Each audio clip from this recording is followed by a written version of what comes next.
Paris est trop grand, trop haut. Tout Paris est contre nous. Ils en sont même à compter le nombre de morts que la tour va faire en s'effondrant.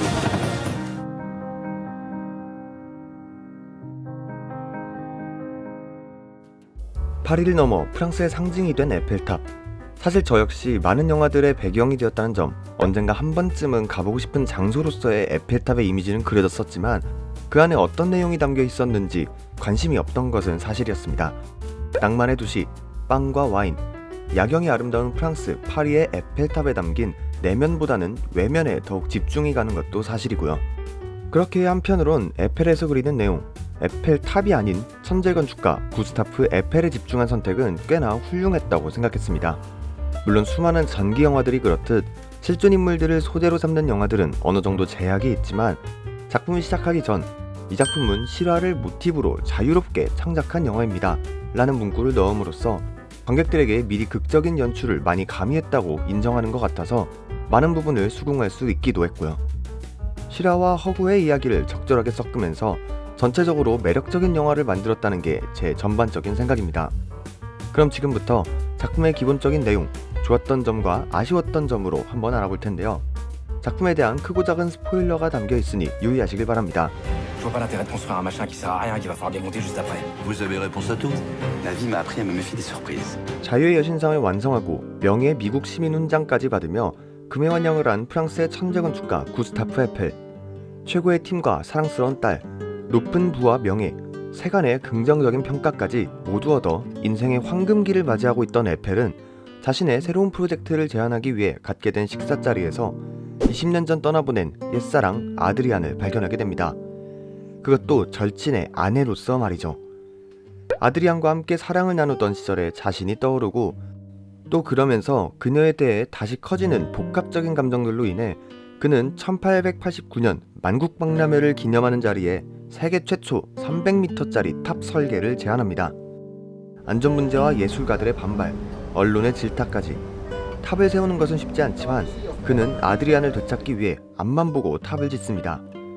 한편 원래는 에펠과 함께 프로젝트를 참여해 언론과 홍보를 담당해주던 아드리안의 남편 앙투안이 둘의 관계를 눈치채게 되면서 더더욱 탑의 완성은 어려움에 처하게 됩니다. Une tour. 300 mètres. Entièrement en métal. 작품 에펠은 분명 괜찮은 작품입니다.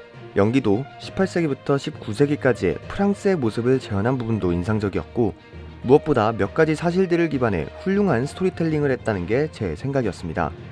28살이었던 구스타프 에펠이 보르도에서 세인트 존 인도교를 건설하는 동안 18살 소녀 아드리안과 사랑에 빠졌지만 아드리안의 부모가 둘의 결혼식을 취소시켰다는 사실, 1889년 만국박람회 준비 기간 동안 그의 팀이 제안했던 금속탑 프로젝트를 처음엔 거부했지만 갑작스레 변심해 프로젝트에 착수했으며 자신의 개인 자산까지 담보로 잡으며 진행했다는 사실. 이 두 역사적 사실의 중간 지점에 마르탱 브르블롱 감독은 에펠과 아드리안의 재회라는 가설을 넣었고 이는 지금의 에펠탑의 건축 과정을 그려내는 영화가 아닌 에펠의 가슴절절한 사랑 이야기라는 극적인 분위기를 만들어 주었습니다. 이는 분명 괜찮은 선택이었다고 생각합니다. 실존 인물 혹은 작품과 로맨틱한 가설, 그리고 시대극이라는 삼박자는 진입장벽을 낮추고 누구나 재미있게 볼 수 있는 스토리를 선사해주죠. 잠깐 생각해봐도 비커밍 제인이나 최근 개봉한 시라노도, 곧 개봉할 루이스 웨인 사랑을 그린 고양이 화가도 다 이런 양상을 띠고 있죠. 뿐만 아니라 이렇게 대단한 업적을 남긴 인물들도 우리와 같이 사랑에 행복해하고 아프기도 하고 한없이 무너지는 모습도 보이는구나를 마주하는 순간 그 인물들에 대한 공감은 처음부터 허구로 만들어진 인물들보다 훨씬 더 깊게 공감할 수 있게 됩니다. 또한 탑을 짓는다는 거대한 프로젝트와 로맨스를 동시에 가지고 가는 욕심을 부리면서도 무분별하게 인물들을 추가하지 않고 에펠, 아드리안, 그리고 앙투안, 셋의 관계에 특히 많은 시간을 할애해주면서 두 가지 갈래지만 간결한 스토리라인을 구축했다고 느꼈고요. 간간히 등장하던 에펠의 딸 클레르를 통해 자신은 비록 아픈 사랑을 했지만 딸만큼은 자신의 선택과 사랑을 응원해주는 멋진 아빠와 사랑스러운 딸의 관계를 보여주면서 에펠의 아픈 사랑을 더욱 부각시켜주기도 했고요. Aux éléments. Cette tour, messieurs, c'est Paris. Son règne. 다만 역시 작품의 아쉬운 점을 뽑자면 작품 속에서의 에펠이 천재 건축가로서의 면모보다는 달변가로서의 면모가 더욱 부각된다는 점이었습니다. 탑을 짓는 팀원들과 노동자들이 여론몰이와 주민들의 비난에 못 이겨 동요할 때 몇 마디를 통해 다시금 마음을 돌리고 탑을 짓고 말겠다는 일념을 절대 꺾지 않는 약간은 불통의 모습을 보이면서도 주변의 어떤 인물들도 그의 그런 성격에 대항하지 못해 건축 과정에서의 갈등 구조가 너무 약하다는 생각이 들었습니다. 그렇기 때문에 더더욱 그의 천재 건축가로서의 면모가 죽어버린 것이죠. 또한 실제로 10살 차이의 사랑을 했던 에펠과 아드리안의 모습을 재현하기 위해서인지는 모르겠지만 작품 속 로망드리스 배우와 엠마 마키 배우의 투샷이 묘하게 집중을 깬다는 생각이 조금 들었습니다. 둘 다 멋지고 매력적인 배우이지만 작품에선 조금 거칠고 야인 같으면서도 자유로운 모습의 로망드리스 배우와 부잣집 딸이자 지적이고 학구적인 모습의 엠마 마키 배우의 외적인 이미지에서 나오는 나이의 차이가 너무 많이 느껴져서 연인의 모습보다는 오히려 아빠와 딸의 모습 같아 보이기도 했으며, 이렇다 보니 96년생 엠마 마키 배우가 최소 30대 중반의 모습을 보여줘야 하면서도 97년생인 아르망 블랑제 배우가 에펠의 딸의 모습을 보여주어야 했습니다. 둘의 투샷은 없었던 게 어떻게 보면 다행이라고 여겨졌죠. 마지막으로 결말 부분에서 조금 성급하게 끝을 낸 게 아닌가 하는 허무함도 느껴졌습니다. 사랑하는 연인의 성공을 위해 자신의 감정을 숨기고 떠나며 먼발치에서 바라보는 엔딩은 굉장히 뻔한 클리셰이지만 둘의 복잡한 심경과 갈등 그리고 셋의 관계를 조금 더 드라마틱하게 풀어줬으면 엔딩이 조금 성급하다는 느낌이 덜 들었을 거라는 생각이 들었습니다. La nôtre, c'est ensemble qu'on l'a commencé, c'est ensemble qu'on va l'achever.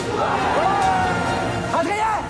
네, 오늘은 마르텐 부르블롱 감독, 로망드리스, 엠마 마키 배우 주연의 드라마 로맨스 영화 에펠에 대한 리뷰 영상을 준비해보았는데요. 솔직히 재밌습니다.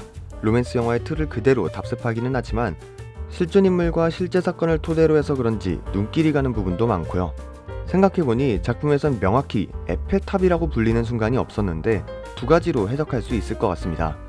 탑의 모양이 A인 이유가 자신의 연인 아드리안의 첫 스펠링 A를 모티브로 만들었다는 흥미로운 가설에 집중하기 위해, 그리고 두 번째는 작품 자체가 에펠탑의 건축 과정이 아닌 사랑을 그리워하며 아파하는 한 남자 에펠에 집중하기 위해서, 두 이유 다 작품을 감상하는 흥미로운 포인트였던 것 같습니다. 자신의 아픈 사랑을 추억하기 위해 300m짜리 철탑을 세운 한 남자의 이야기, 에펠에 대한 리뷰 영상은 여기까지고요. 저는 다음번에 또 다른 리뷰 영상으로 찾아뵙도록 하겠습니다. 감사합니다. Nous allons construire un rêve.